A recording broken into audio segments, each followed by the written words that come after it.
Quizá uno de los fenómenos más extendidos cuando investigamos algo sobre lo paranormal son las apariciones en las carreteras.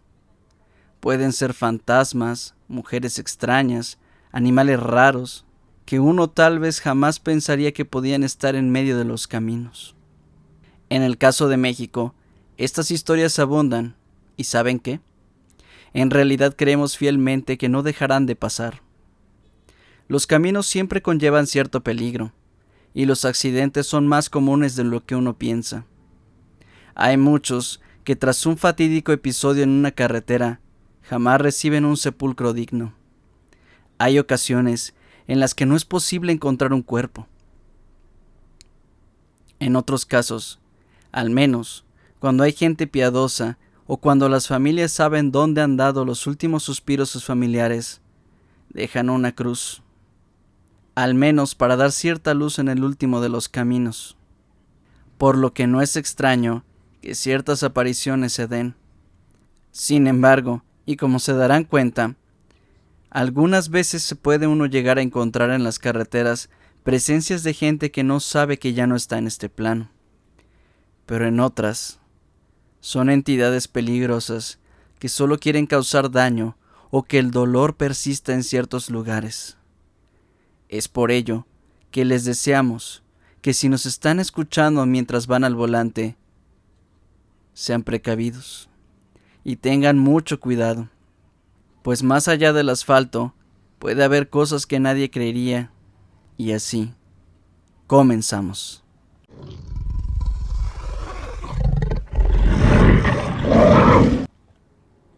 Esta historia me la platicó mi primo Carlos hace tiempo y aún no logramos encontrar una respuesta lógica, al menos para nuestra formación, de lo que pasó aquel día en el que supo que aquellas historias paranormales que se cuentan sobre las carreteras de México no son meras leyendas.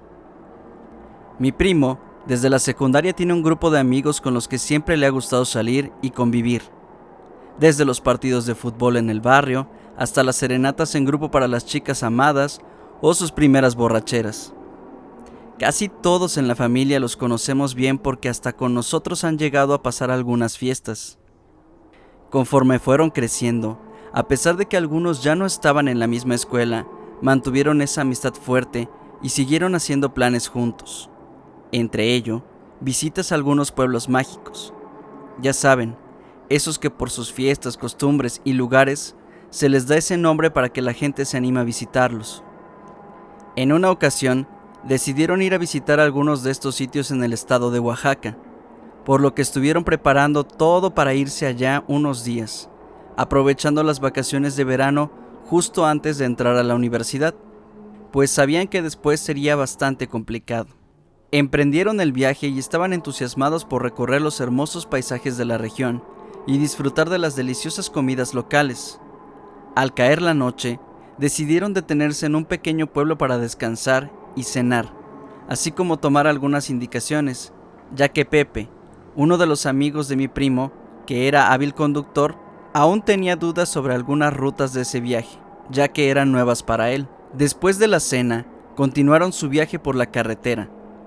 La lluvia comenzó a caer de forma muy escueta, pero apenas 1 kilómetro adelante, esta se intensificó, lo que dificultaba la visibilidad, por lo que Pepe tuvo que ir con un mayor cuidado y precaución a pesar del ambiente festivo que llevaban todos, que pensaban ya cómo iban a conquistar a las chicas de esos pueblitos. Con la lluvia más fuerte, la visibilidad se complicó aún más, por lo que Pepe le sugirió mejor hacerse a un costado aprovechando que había espacio, esto para detenerse y evitar algún accidente, y continuar más adelante, a lo que todos aceptaron. Sobre todo porque habían avanzado más de lo que pensaban en ese momento. Pasaron unos 20 minutos y la lluvia pareció disiparse en gran medida, pero ya estaba seriamente oscuro e igual el camino mojado dejó pensativo a Pepe, pues si bien mi primo y los otros 2 amigos, Sergio y Karim, sabían manejar muy bien, a veces eran un tanto agresivos al manejar, por lo que él prefería hacerse cargo un tiempo más. Cuando decidieron continuar con el viaje, Pepe sintió un escalofrío repentino que no le dio buena espina. Aún así, Trató de no hacerle caso y le dio marcha al auto, pero este no respondió muy bien. Una vez que logró arrancarlo, encendió los faros que apuntaron ante la profunda oscuridad de la carretera. De repente, vieron algo extraño en el camino. Un hombre parado en medio de la carretera, con un sombrero de charro y un poncho. Esto de inmediato los hizo saltar por la impresión, ya que parecía que había llegado ahí de la nada. Pero extrañamente y con señas, parecía a lo lejos estar tratando de pedirles ayuda. Avanzaron un poco hacia él y decidieron detenerse para ayudar al hombre. Cuando se acercaron, el hombre les dijo que su auto se había descompuesto y que necesitaba un aventón hasta la ciudad más cercana para conseguir ayuda. Los amigos accedieron a llevarlo en su auto y continuaron por la carretera. El hombre les indicó que tomaran un camino secundario que era más corto para llegar a la ciudad. Ellos se dirigieron por ese camino sugerido, pero pronto se dieron cuenta de que algo no estaba bien. La carretera se hizo cada vez más estrecha y se adentraron en un área remota y desolada. Mi primo sintió algo en la víscera. Bueno, siempre lo dice así. Supongo que trató de decir que tenía una sensación extraña en el estómago, mientras que Pepe tenía los vellos de los brazos erizados, y es que de repente el hombre comenzó a comportarse de manera extraña. Los amigos comenzaron a sentirse incómodos y nerviosos. Entonces, el hombre comenzó a hablar en un idioma extraño que no pudieron identificar, y aterrados y en friega intentaron huir del auto, pero descubrieron que las puertas del auto estaban bloqueadas. Por más que intentaron sacudirlas o moverlos seguros, las puertas simplemente no se abrían. El hombre comenzó a reírse de manera grotesca y a decir que no los dejaría ir, mientras un hedor putrefacto comenzó a inundar el interior del carro.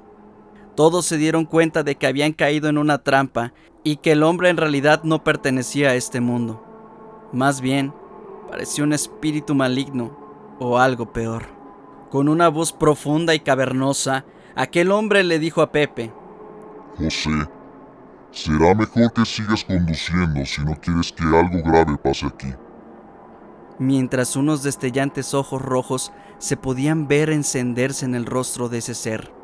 Con los brazos engarrotados y con la súplica de todos de que mejor siguiera, Pepe avanzó un tanto más, pero la carretera con toda la lluvia caída se había vuelto peligrosa. En un acto de valentía totalmente desesperada, todos intentaron sujetar al señor, mientras le gritaban a Pepe que frenara el auto, pero cuando intentaron tomar a este señor, entre risas burlonas que no parecían provenir de alguien vivo, se desvaneció.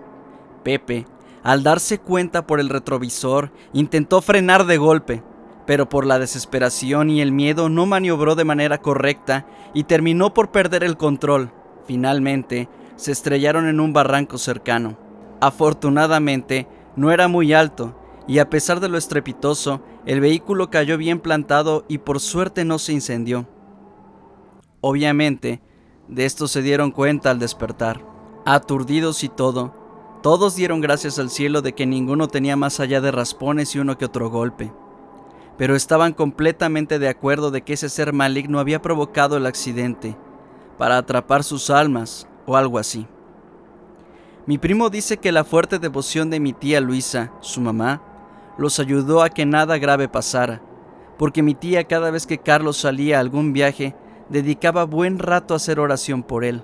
En fin, aterrorizados por lo que acababa de suceder, comenzaron a caminar por el área buscando ayuda.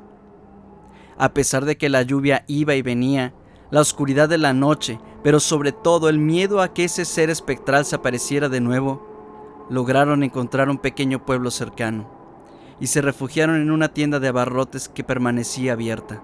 La dueña de la tienda, una anciana amable y servicial, les ofreció un lugar para pasar la noche. Mientras ellos se secaban y calentaban cerca del fuego, la anciana les contó una historia escalofriante sobre la carretera en la que habían tenido el accidente. Resulta que, décadas atrás, la carretera había sido escenario de una serie de asesinatos brutales. Un hombre con sombrero de charro había estado secuestrando a viajeros en el camino. Aunque la policía había atrapado a ese asesino y ya tenía muchos años de haber muerto en la cárcel, se decía que su espíritu había quedado atrapado en la carretera, buscando nuevas víctimas para sus malévolos fines. La anciana también les habló de un ritual que se practicaba en el pueblo para proteger a los viajeros de los espíritus malignos, sobre todo de ese que ya tenían bien identificado.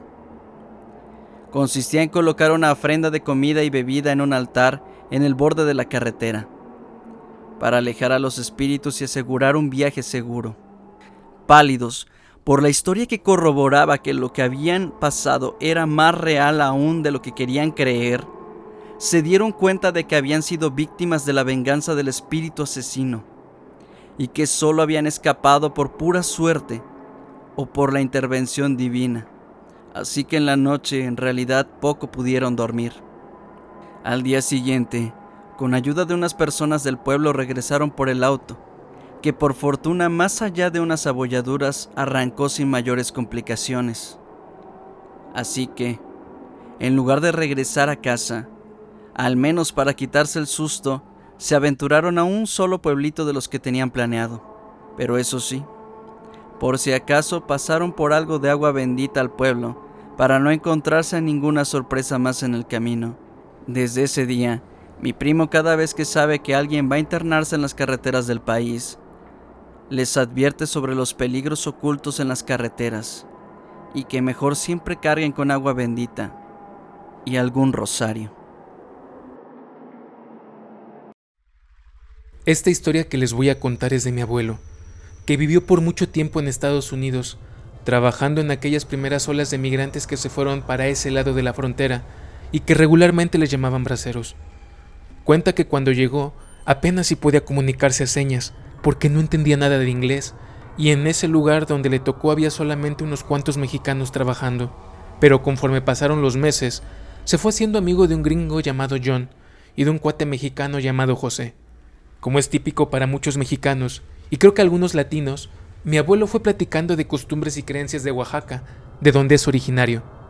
Y como es evidente, el tema de brujas o apariciones se hicieron presentes en una de esas pláticas que tenían entre amigos al finalizar la pesada jornada.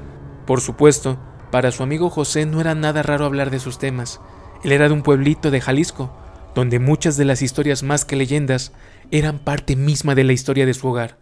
Sin embargo, los dos creían que para John esas historias serían algo completamente ridículo, pero pronto se darían cuenta que en realidad no era tan ajeno a esos temas de fantasmas. Conforme pasó aún más el tiempo, John, mi abuelo y José se pudieron comunicar mejor y un buen día, el gringo decidió contarles una de las historias que él también conocía.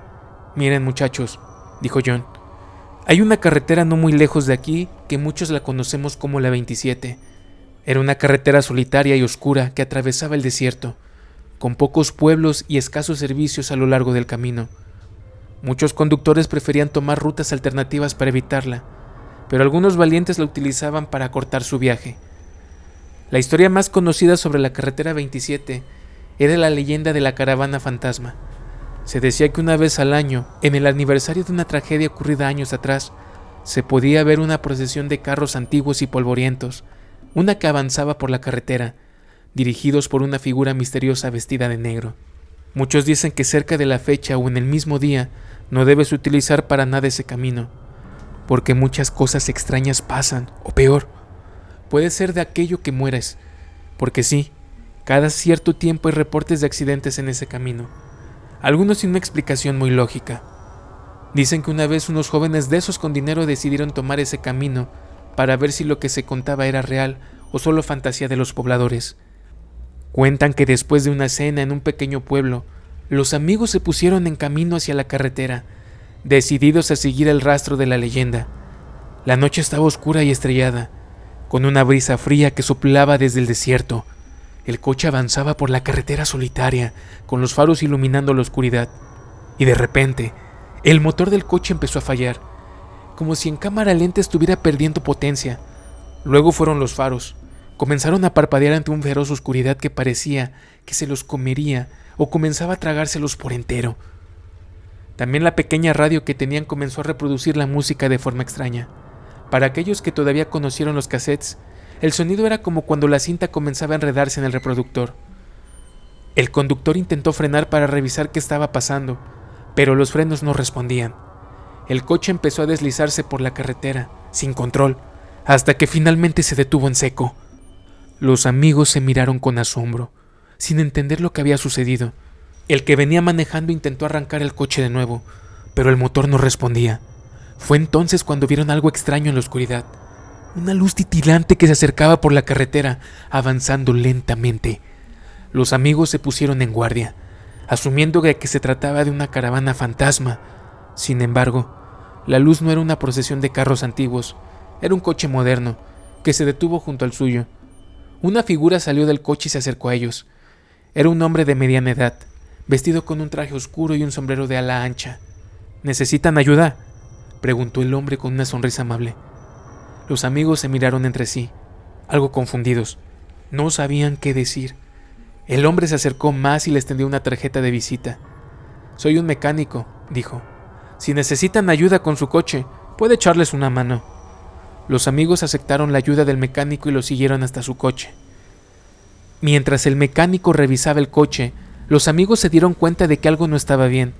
El hombre no parecía tener herramientas ni equipo para arreglar coches. Además, su comportamiento era extraño, como si estuviera demasiado interesado en ellos. Un tanto extraño para esa época. Ya con el miedo rondando por todo el cuerpo de los muchachos, la sensación de sentirse atrapados comenzó a hacerse más fuerte, y empezaron a buscar una manera de escapar, a pesar de que el carro seguía abierto y ese misterioso señor trabajando. Fue entonces cuando un muchacho escuchó un ruido detrás de ellos. Al girarse, vieron a una figura misteriosa vestida de negro. Y sí, detrás de ellos estaba aquella famosa caravana. Comprendieron que en ese momento habían sido engañados. Rápidamente corrieron hacia su coche y trataron de arrancarlo, pero el motor no respondía. El mecánico y la figura misteriosa se acercaban, y los amigos sabían que debían hacer algo para escapar de su destino, cualquiera que éste fuese. En un acto desesperado, los amigos encendieron bengalas que llevaban en el coche y las lanzaron hacia la procesión de carros antiguos. Pero como era previsible, el fuego solo sirvió para hacer aún más visible esa aterradora presencia, esa aparición. Cada vehículo era montado por un cadáver. Sus huesos con algún pedazo de carne todavía adherido era una imagen espeluznante. Conforme pasaban algunos de ellos, comenzaron fuertes gritos de terror. Todo esto se hacía presente en ese instante. Uno tras otro había convertido en un verdadero concierto de desesperación sus gritos. Los lamentos eran de hombres, mujeres y niños. Parecía que romperían los oídos de los chicos, ya que cada voz se presentaba de un lado y del otro. La caravana no solo daba vuelta y vida por unos instantes a estas presencias, sino que revivían sus últimos instantes de vida y los gritos de miedo al perderla. Algunos paraban en seco, otros seguían, algunos comenzaban con lamentos. Con las piernas hechas harapos, los chicos huyeron del lugar sin importar el carro, sus cosas ni nada. Lo único que buscaban era alejarse de esas voces de muerte que no podían sacar de sus cabezas. Se dice que los muchachos fueron encontrados unos 4 kilómetros de distancia del carro, desmayados y pálidos, pero aún con vida. La policía que encontró el automóvil dicen que lo pudieron echar a andar sin problema. Lo encontraron intacto. Cuando interrogaron a los chicos, intentaron contar lo más posible lo que vivieron, pero el temblor en sus quijadas les impedía hablar con claridad. Todos balbuceaban, tartamudeaban, no podían hilar una idea con otra. En ese momento de la historia, cuenta mi abuelo que interrumpió a John para preguntarle acerca de la carretera, para luego confirmarle que en uno de los viajes que hacía para traer materiales para el trabajo pasaron por ahí, y que el mecánico de la historia también llegó a cierto punto del camino, pero que al ver que una de sus manos tenía apenas algo de carne, salieron corriendo. John entonces le dijo: «Vaya, no solo puedes ver a tus espectros, sino también a los nuestros». Esta era una de las historias que el abuelo nos contaba a mí y a mi hermano cuando lo visitábamos en Tijuana. Esto es un claro ejemplo de que los espectros no solamente son cosa mexicana. La historia que les voy a contar le pasó a mi tía Alejandra cuando era más joven. En aquel tiempo tendría unos 20 años y como siempre fue muy dedicada al estudio, era típico que mis abuelos le dieran permiso para salir con sus amigos de la universidad, a quienes mis abuelos ya conocían muy bien. Incluso solían venir a los cumpleaños de la familia, ya que eran chavos muy tranquilos y respetuosos. En cierta ocasión, habían planeado ir a un pueblito de Jalisco, el cual voy a dejar en anonimato para que la gente no se espante, ya que muchos de estos lugares también dependen de la visita de los turistas. El caso es que iban a encontrarse con un amigo que se había dado de baja por un tiempo en la universidad, pero que apreciaban mucho. Cuenta mi tía que mi abuelo le dio varias indicaciones a Juan, quien se encargaría de manejar, mientras que mi abuela los llenó de bendiciones y le dio una estampita de San Juditas a mi tía para que la pusiera en el carro. Cuando arrancaron el viaje, todo iba de maravilla. Algunos de los paisajes eran realmente sorprendentes de ver, por lo que, animados también por la música, fueron disfrutando del viaje a pesar del calor que se sentía a pleno. Al salir ya un poco tarde de la casa y con 2 horas y media de viaje, la noche no tardó en alcanzarlos. Además, mientras se habían internado en el camino, el clima había cambiado abruptamente y la lluvia se presentó, por lo que ya estaban en una noche oscura y tormentosa, en una carretera de esas tantas que hay en México. Mi tía Alejandra, Juan y Marco, mientras conducían, parecían sentir una extraña sensación de inquietud, sobre todo mi tía, quien es quien sufriría realmente este viaje. ¿Sienten eso?, preguntó mi tía Alejandra, mirando por el retrovisor. ¿Qué?, preguntó Juan. No sé, es como si alguien nos estuviera observando, respondió a mi tía Alejandra. No digas tonterías, Alejandra, estás poniéndonos nerviosos, dijo Marco, tratando de disminuir la tensión en el auto. Ya deja tus historias de esas de fantasmas, todavía falta algo de camino y solo quiero pensar en la comida y en la fiesta. Pero aquella sensación para mi tía persistió. Ya saben, dicen que las mujeres tienen la intuición más desarrollada que los hombres. Antes de internarse en el siguiente camino, tenían que pasar por un pequeño pueblo un poco más modernizado. De pronto, en el momento en que se detuvieron en un semáforo, mi tía Ale miró por el retrovisor y vio una mujer sentada en el asiento trasero del auto. La mujer estaba vestida de blanco, pero su rostro estaba cubierto por un velo negro. ¡Hay alguien en el auto!, gritó Alejandra, girándose hacia sus amigos. Juan y Marco miraron por el asiento trasero, pero no había nadie allí.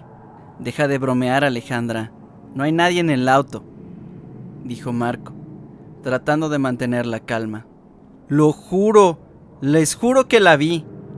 Era una mujer vestida de blanco con un velo negro. No le alcancé a ver la cara bien, pero estaba al lado de ti, Marco, respondió mi tía, aún visiblemente nerviosa. La luz verde del semáforo los obligó a continuar su viaje, pero la sensación de inquietud no desapareció. Mientras conducían, la lluvia comenzó a caer fuertemente y la visibilidad se redujo. En un momento dado, mi tía miró por el retrovisor y vio que la mujer estaba de nuevo allí, sentada, justo en el asiento trasero. ¡Ahí está de nuevo!, gritó Alejandra, apuntando hacia el retrovisor. Juan y Marco miraron de nuevo, pero no había nadie allí. Alejandra, estás alucinando. No hay nadie en el auto, dijo Juan. No lo estoy inventando, la vi de nuevo. Era la misma mujer vestida de blanco, insistió mi tía. Mientras continuaban su viaje, esa sensación de inquietud y de miedo se intensificó.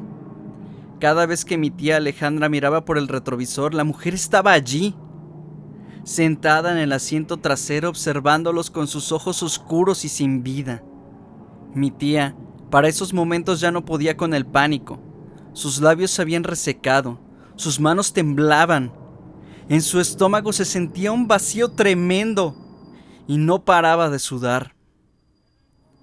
Lo peor de todo es que ya ni ella estaba segura de lo que estaba pasando. Volvía a ver por momentos el retrovisor y aquella mujer ya no estaba. Pasaban unos minutos de nuevo y estaba allí. Para esos momentos, mi tía estaba fuera de sí. Por momentos tenía la idea de que la dejaran en la carretera y que ella vería cómo llegar al pueblo. Por supuesto, sus amigos se negaron ante la propuesta. Le pasaron algo de agua y le pidieron de nuevo que se tranquilizara.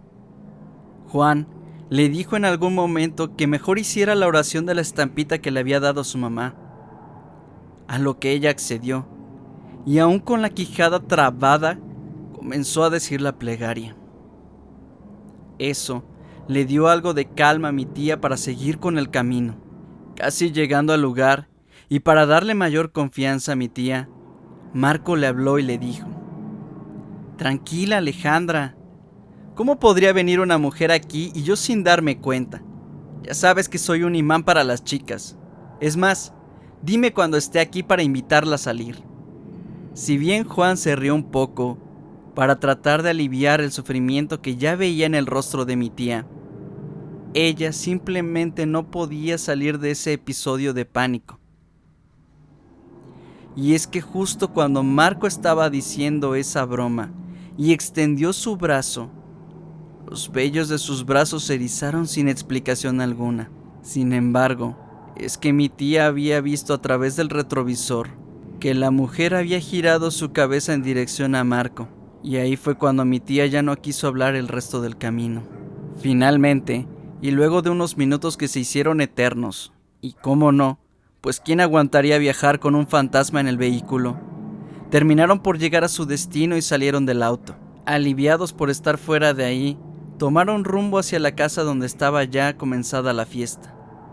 Sin embargo, cuando mi tía Alejandra se giró para mirar de nuevo hacia atrás en ese vehículo, la mujer estaba allí, todavía sentada en el asiento trasero. ¡Ahí está!, gritó mi tía, señalando hacia el auto. Juan y Marco miraron de nuevo, pero la mujer había desaparecido. «Esto es demasiado extraño», dijo Marco, ya un tanto nervioso. «No puedo explicarlo, pero sé que vi a esa mujer. ¡No estoy loca!», dijo mi tía Alejandra, todavía temblando. Esa noche, los tres amigos intentaron olvidar lo sucedido y disfrutar de la fiesta. Sin embargo, la imagen de la mujer en el auto los persiguió. Bueno, solo a mi tía, por ese resto de la noche. Y es que cada vez que miraba por encima del hombro, ella sentía como si la mujer estuviera allí, observándolos en el silencio. Al menos la música y el ambiente festivo, y por qué no decirlo, el alcohol, ayudó a disipar esa sensación y miedo que había hecho del viaje un suplicio para mi tía. Al día siguiente, y cuando finalmente decidieron volver a casa, la lluvia estaba fuertemente enrachada sobre ese pueblito. Mientras se subían al auto, mi tía Alejandra insistió en sentarse en el asiento delantero, mientras Juan nuevamente conduciría, y Marco se sentó en el asiento trasero. «¿Están bien?», preguntó Juan, tratando de calmarlos. «Sí, estamos bien. No te preocupes», respondió Marco, aunque su voz ya temblaba un poco. Mientras conducían, la lluvia se intensificó y la visibilidad se hizo más reducida. De repente, un rayo iluminó la carretera y mi tía Alejandra vio algo que la dejó sin aliento. La mujer estaba allí, de pie, al lado de la carretera, observándolos con sus ojos sin vida. «¡Ahí está! ¡Ahí está de nuevo!», gritó mi tía Alejandra, señalando hacia la mujer. Juan y Marco miraron por la ventana, pero no había nadie allí. «Alejandra, por favor, cálmate. Ya nos tienes muy nerviosos», dijo Marco, pero la sensación de inquietud persistió. Mientras conducían por la carretera oscura y solitaria, la mujer parecía salir de un lado y del otro, así en diferentes lugares, siempre observándolos en silencio. Mi tía ya no sabía qué era peor, si traerla ahí atrás en el auto o verla cada tanto aparecer de un lado y otro en la carretera. Sus nervios para ese momento ya estaban completamente destrozados, así que volvió a tomar la estampita de San Juditas y comenzó a rezar la plegaria. Unos kilómetros adelante, el auto se detuvo de repente, en medio de la carretera. El motor había fallado y no había manera de encenderlo, por lo que tanto Juan como Marco, después de ponerse unas chamarras, salieron del auto e intentaron hacerlo funcionar de nuevo. Pero mi tía no se quedaría en el auto y rápido los acompañó. Apenas habían pasado unos instantes cuando se escucharon golpeteos en las ventanas del auto. ¿Qué fue eso?, preguntó Juan, girando hacia la ventana trasera. No lo sé, tal vez sea la mujer, respondió Alejandra, temblando. De repente, la mujer apareció en la ventana trasera, observándolos con sus ojos vacíos, sin vida, con ese vestido blanco un tanto antiguo. Pero sin duda, el detalle que terminó de convencer a los amigos de mi tía de que eso no era humano, era que esa mujer no tenía pies, estaba flotando. ¡Ahí está! ¡Está allí! Les dije que estaba allí, gritó mi tía Alejandra señalando hacia la ventana trasera. Y sí, Juan y Marco la miraron, la vieron por unos cuantos instantes, pero después de los gritos de mi tía, esa mujer se había desvanecido. De repente, escucharon un extraño ruido en la parte trasera del auto. Bien juntitos los tres, y con la poca iluminación de una lámpara, caminaron hasta esa parte y encontraron algo inquietante, una cruz rota y oxidada. Sí, eso había aparecido cerca de la defensa del auto. ¡Es esto lo que lo está causando! ¡Es esto!, dijo mi tía, señalando hacia la cruz. ¿Qué está causando qué?, preguntó Juan, un tanto confundido y más bien lleno de miedo. La mujer, la aparición, todo está siendo causado por esta cruz rota. En algún punto del camino debimos haberla roto y ahora su espíritu está atascado aquí, explicó mi tía Alejandra, tratando de encontrar algo de lógica en todo ello. Mientras se miraban, se dieron cuenta de que la mujer había desaparecido por completo. Parecía que la reparación del auto había detenido su aparición. La verdad, como iba a ser muy complicado encontrar el punto exacto donde habían roto la cruz, mi tía decidió clavarla a un costado del camino, hacer una pequeña oración y, sobre todo, pedir perdón por lo pasado. Solo por si acaso, también decidió dejar la estampita de San Juditas para acompañar a la cruz. Una vez hecho esto, mi tía subió de nuevo al auto y cuando Juan intentó darle marcha, este arrancó, sin mayores problemas y sin ningún contratiempo. Así es que, aún temblando de miedo y con bastante desconfianza de seguir, continuaron el viaje.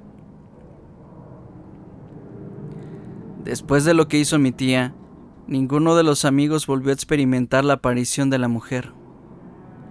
Pero gran parte del camino, mi tía decidió hacer oraciones cada cierto tiempo. Al final, llegaron sin problemas a casa, pero con una historia que hasta hoy hace temblar a mi tía Alejandra.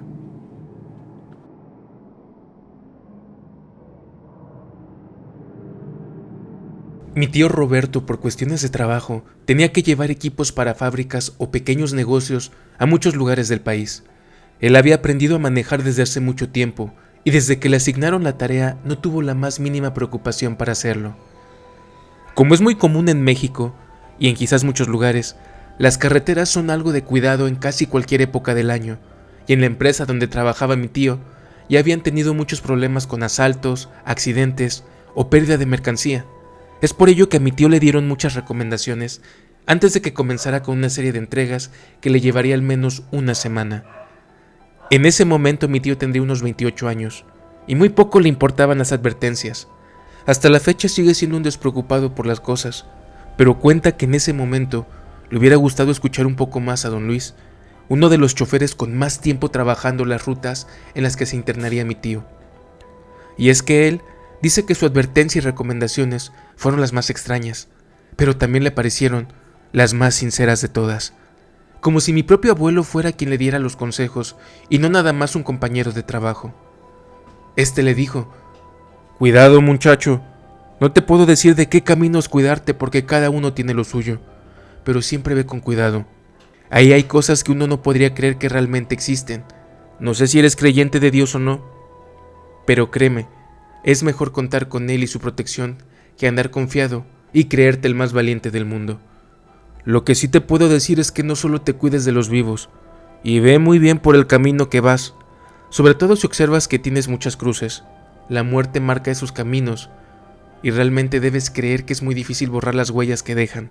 Mantén siempre el rosario que dejé en el carro, y si comienzas a sentirte raro sin razón alguna, haz la oración que sepas y continúa el camino. No pares. Mi tío agradeció el gesto, y aunque no era muy crédulo en realidad, pues pensó que si el señor se lo decía era en buen plan. Además, lo tomaba en cuenta.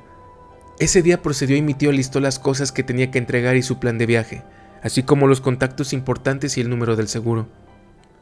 Las rutas siempre conllevan cierto peligro, porque nadie está exento de algún accidente, pero lo que le esperaba a mi tío sí que sería particular.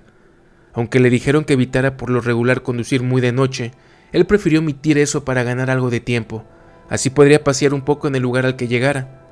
Y así fue como llegó a una ruta peligrosa por el camino algo ya maltratado. Claro, por la cantidad de transportes pesados que pasan por ahí y por las curvas pronunciadas. Al momento de tener en la luna como una de sus principales luminarias, esa ruta realmente lucía solitaria. Atravesaba un bosque espeso y oscuro. Algunos valientes lo utilizaban para cortar su viaje, o al menos eso creía mi tío después de conducir por ahí. La noche estaba oscura y estrellada. Había una brisa fría que soplaba desde el bosque. El coche avanzaba por la carretera solitaria y con los faros iluminando la oscuridad. Cuando de repente, cuando más internado estaba en la carretera, el motor del coche empezó a fallar y los faros parpadearon como cuando los antiguos focos amarillos daban sus últimos destellos. Antes de apagarse, mi tío intentó frenar, pero los frenos tampoco respondían. El coche comenzó a deslizarse por la carretera, sin control, hasta que finalmente se detuvo en seco golpeándose un poco con una desastrosa frenada. Cuando pudo recuperarse, intentó arrancar el coche de nuevo, pero el motor no respondía. Trató de revisar él mismo que tenía el carro, pero en realidad no parecía nada extraño o dañado. Fue entonces cuando sintió un escalofrío muy profundo recorrerle toda la espalda. Un ambiente gélido se apoderó del lugar. Muy a lo lejos comenzó a ver una silueta aproximarse. Trató de enfocar la vista lo más posible para ver si podía identificar a la persona, o al menos para pedir ayuda, porque para colmo de males, el teléfono también había dejado de funcionar y de tener señal kilómetros atrás. Sin embargo, los malos presentimientos que tenía se comprobarían muy pronto, y es que aquella presencia en cuestión de segundos ya no estaba, simplemente desapareció ante sus ojos. Mi tío los talló para comprobar que estaba viendo bien, pero sí, la silueta no estaba más. Apenas volvió ligeramente la vista cuando se percató que la silueta estaba de nuevo, pero ya a una distancia considerablemente más cerca de él. Pero era imposible. La distancia que recorrió era tan solo en un instante era mucha. Además, jamás escuchó pasos. Y es que si eso era una persona tendría que haber corrido con mucho esfuerzo para poder llegar a esa distancia. Alarmado por ello, y aún sin la posibilidad de ver quién rayos era, mi tío recordó las palabras de don Luis, el señor de su trabajo, y ya con las piernas temblando entró de nuevo en el auto. Comenzó a rezar lo que se acordaba: Padre nuestro que estás en el cielo, y aunque sus palabras poco a poco se le revolvían, y aún en contra de su voluntad, abrió ligeramente los ojos y volteó hacia donde debería de haber venido esa persona. Pero de nuevo, aquella figura ya no estaba. Entonces intentó arrancar de nuevo el auto, pero nada, simplemente no quería dar marcha. De la nada la radio comenzó a hacer ruidos extraños como cuando intenta sintonizar alguna estación, pero con una fuerte estática de fondo, y de pronto una voz ronca y malvada le preguntó desde la radio: ¿necesitas ayuda? Mi tío en ese momento sintió como si perdiera la voz, y trató de continuar sus oraciones en la mente, aún con mayor intensidad, cuando la voz abruptamente le preguntó de nuevo: no tengas miedo, Roberto, yo te puedo ayudar. Agarrando el rosario y encontrando valor, aún no sabe ni de dónde lo tomó, mi tío gritó: no quiero nada, déjame en paz en nombre del cielo. Pero cuando abrió los ojos volteó hacia su lado derecho, y a 5 metros de distancia aproximadamente, vio un hombre de cabello blanco y ojos fríos, vestido de blanco de pies a cabeza. El hombre giró su cabeza hacia mi tío y con una sonrisa diabólica incrustó su mirada fría en mi tío, quien al verlo cara a cara volvió a cerrar sus ojos fuertemente. En la radio nuevamente la voz de ese ser se hizo presente y solo le dijo: Ya nos veremos en otra ocasión, Roberto. Mi tío sintió como si la sangre se le fuera al piso y ya no supo más de él. Unos golpes fuertes despertaron a mi tío, y es que en su ventana golpeaba un señor de cara amable, que inmediatamente le preguntó si estaba bien. Mi tío le preguntó inmediatamente al señor que dónde estaba, qué horas eran. El amable conductor le dijo la hora, y mi tío se dio cuenta que solo habían pasado 2 horas. Pronto mi tío bajó del auto, agradeció el gesto al señor que se había parado para saber cómo estaba, y aprovechó para contarle lo que le había ocurrido algunas horas atrás. Con una mirada calma y una palmada al hombro, el señor le dijo que todo estaría bien, y que hizo lo correcto al negarse a la ayuda y hacer sus oraciones. El señor le contó a mi tío que esa aparición era frecuente por el camino, así como muchas otras. Le platicó también que por ello muchos conductores que viven cerca del área saben que deben venir con calma, con una Biblia y hasta con agua bendita en ocasiones. Mi tío solo le dijo: «Jefe, no me diga eso, que todavía me falta un buen tramo de camino». A lo que el señor le replicó: «Tranquilo, normalmente no asustan 2 veces, pero tú sigue el camino haciendo tu oración solo por si acaso». El auto arrancó sin problema alguno, y dice mi tío que ya no le pasó nada durante esa ruta, pero que por si acaso sí fue haciendo una que otra oración porque se acordaba de algunas. Pero todavía le tocaría un último susto. Si en algún momento dudó de lo que pasó, algo le dejó en claro que todo había sido real. Mi tío me dijo que con el frío de la mañana se percató que en la ventana de atrás se lograba ver la marca como de una garra bien clarita, ante lo cual solo se persignó y limpió bien el vidrio. Por supuesto, luego de eso y cuando regresó a la sede central, le dijo a don Luis lo que le había pasado, y que ahora entendía el porqué de sus consejos. Le agradeció muchísimo. Gracias por dejarme compartir mi historia, y saludos a la comunidad.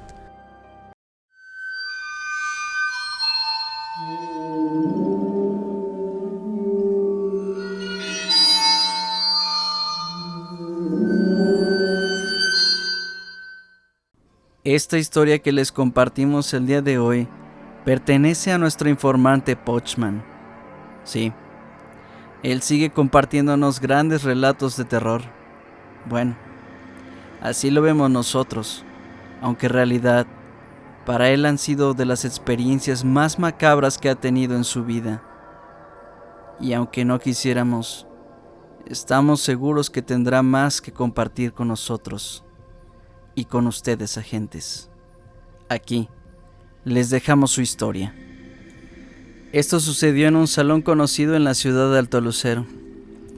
No mencionaremos el nombre para no perjudicar el establecimiento.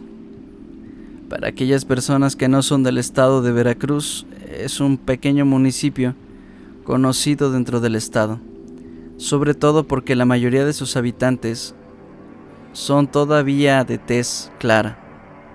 Esto debido a las migraciones antiguas de algunos franceses sobre la región. Esto nos sucedió en un trabajo donde teníamos como tarea poner el sonido en una fiesta. Recuerdo el hecho muy bien. Me tocó trabajar con un compañero al que conocíamos como el Negro.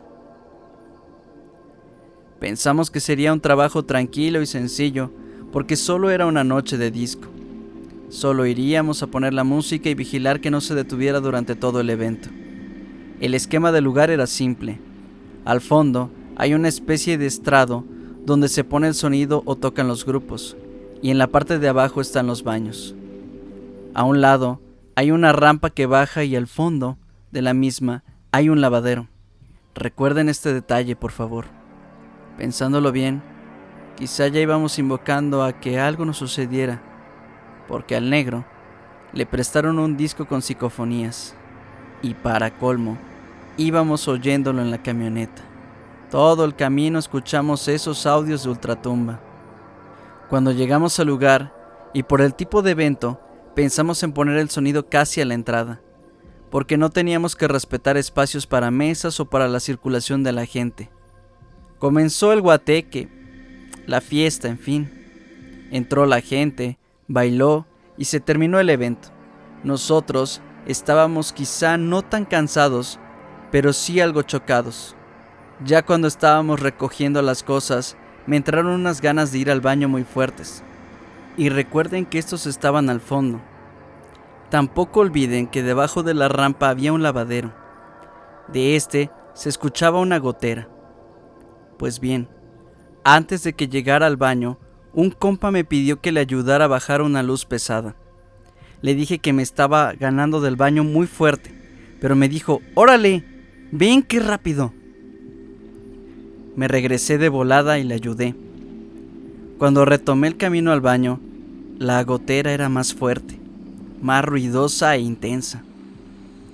Y me dije, a lo mejor a alguien se le olvidó cerrar la llave.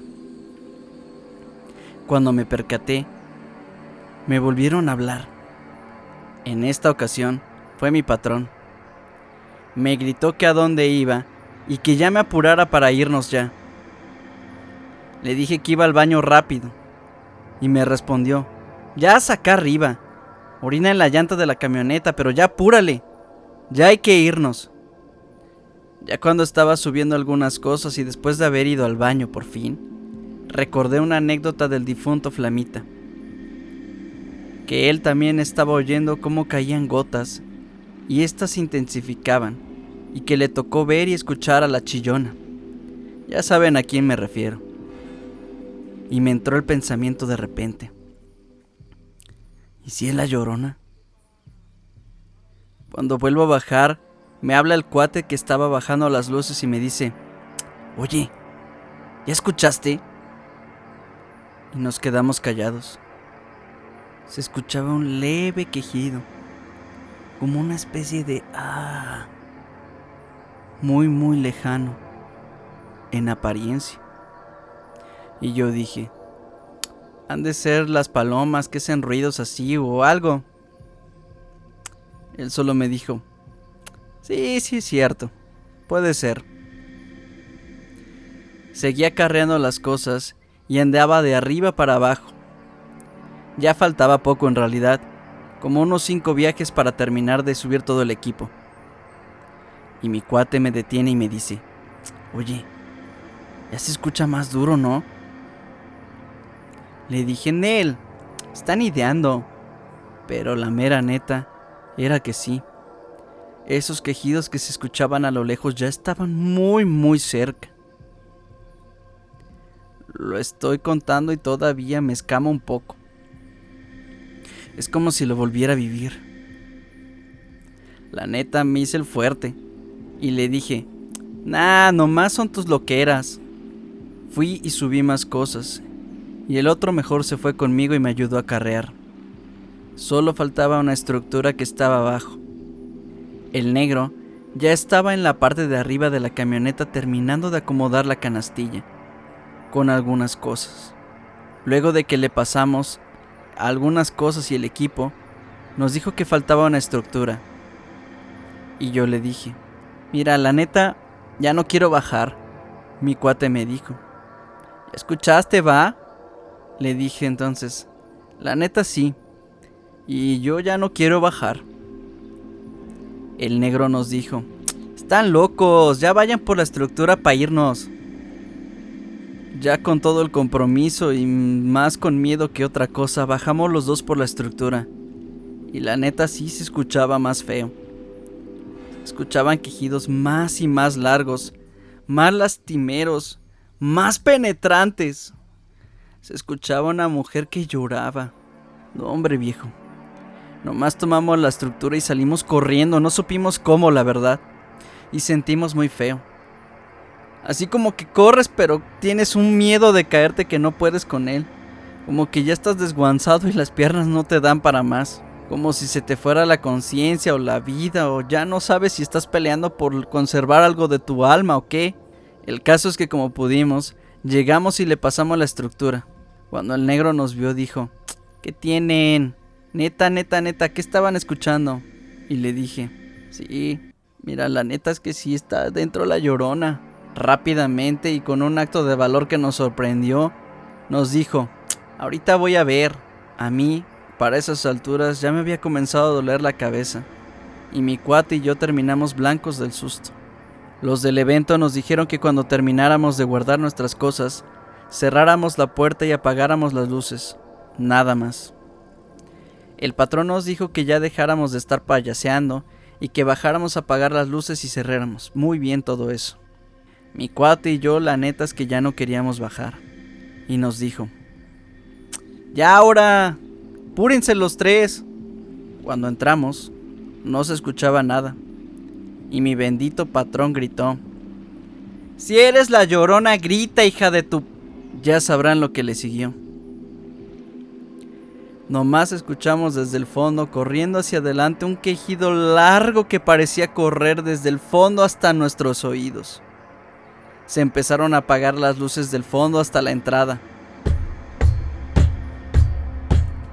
Golpes empezaron a sonar, y nada más escuchamos como cada una de las lámparas se apagaba de golpe. Yo nomás me volteé y salí corriendo. Fue entonces que el chavo, el último de nosotros, el que cerró el portón rápido, escuchó un golpe en seco en el portón. Nos subimos a la camioneta y cuando el patrón quiso encender la camioneta, esta no daba marcha. Yo solo me quedé sentado mirando hacia abajo. No quería voltear a ningún lado ni abrir los ojos. Cuando reaccioné, el patrón me estaba viendo y me preguntó: ¿estás bien? Y la verdad es que le dije que no, que me dolía la cabeza. A él le habían regalado medio pomo y pues pa'l susto sí me tuve que tomar bastante de él. Le dije que dejara la camioneta y que mejor nos fuéramos. Me dijo: es que no da marcha, no arranca. Le dije que intentara y entonces de repente arrancó. No supimos cómo, pero arrancó con toda velocidad. Cuando por fin llegamos ya a nuestra casa, él llegó a vomitar negro y se puso mal. Ya luego me comentó que fue con un curandero que le dijo que andaba jalando un aire. Y ya no me comentó más. Ese día ya nomás cobré y fuga. Ahí aprendí que la verdad es que no hay que retar a lo desconocido. Hasta aquí llegamos con el capítulo de hoy, agentes. Les agradecemos mucho que hayan compartido con nosotros este tiempo y que se hayan animado a ver los expedientes que abrimos para ustedes. Si les gustó el capítulo, les pedimos que nos dejen su like y que compartan el video para que estas historias lleguen a más gente y así se animen a ver estos expedientes. Recuerden que, si tienen una historia propia de algún amigo, familiar o conocido que quieran compartir, lo pueden hacer a través de nuestro correo relatosagenciaparanormal@gmail.com o a través del número de WhatsApp que dejamos en la descripción. Como siempre, les pedimos su apoyo para hacer crecer este canal y la comunidad de agentes de él. Pero sobre todo, recuerden, los muertos aún hablan entre murmullos y hoy te hablan a ti.